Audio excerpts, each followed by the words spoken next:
Trump wants India to stop buying Russian oil. Why is Modi saying no? Indian Prime Minister Narendra Modi has been performing a tricky balancing act, maintaining close partnerships with U.S. President Donald Trump and Russia's leader Vladimir Putin, while insisting his country is a neutral party in the Russia-Ukraine war, to the dismay of Western nations who have sanctioned Moscow. But now, it seems, Trump has lost his patience, demanding that Modi finally pick a side, and using India's continued purchases of cheap Russian oil as leverage in his trade war. The conundrum pits Trump and Modi, two nationalist leaders who have often described their friendship in warm terms, increasingly against each other. On Monday, Trump vowed in an interview with CNBC to substantially raise tariffs on India over the next 24 hours because it's still buying Russian oil.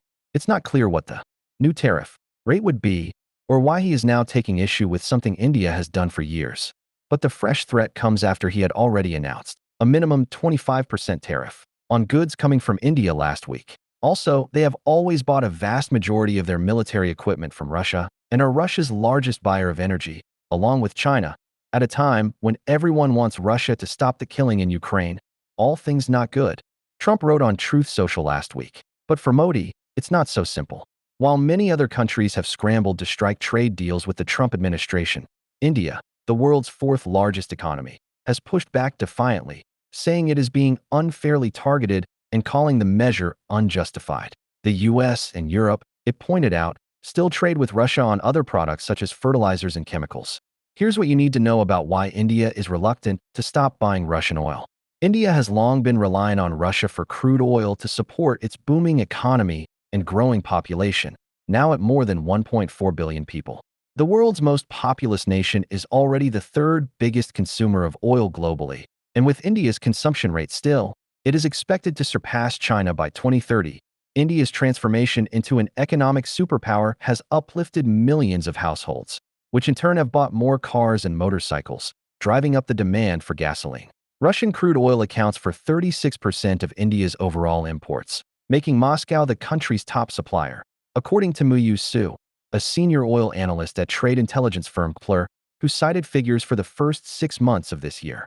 After Russia invaded Ukraine in 2022, European nations largely stopped buying Russian oil.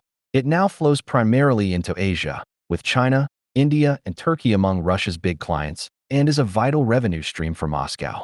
Delhi is buying Russian oil at a heavy discount, which otherwise would not have been given by the traditional oil and gas suppliers, said Amitabh Singh, associate professor at Jawaharlal Nehru University's JNU Center for Russian and Central Asian Studies.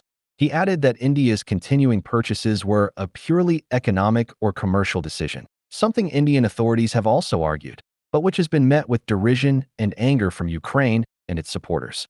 While India has diversified its oil sources over the years, cutting out Russian oil entirely would leave a gaping hole that's hard to replace. India imports 80% of its oil needs, and its domestic oil production isn't enough to make up the difference. OPEC, the coalition of the world's top oil producers, may have some spare capacity, but it's difficult to ask them to pump 3.4 million barrels overnight, said Su when she spoke to CNN in July, referring to Russia's daily seaborne exports. Its choices have also been limited by other U.S. actions. India was forced to stop buying oil from Iran and Venezuela after Trump imposed sanctions and threatened tariffs against countries that bought from those places. Before it halted its purchases, India had been one of Iran's biggest clients, buying up to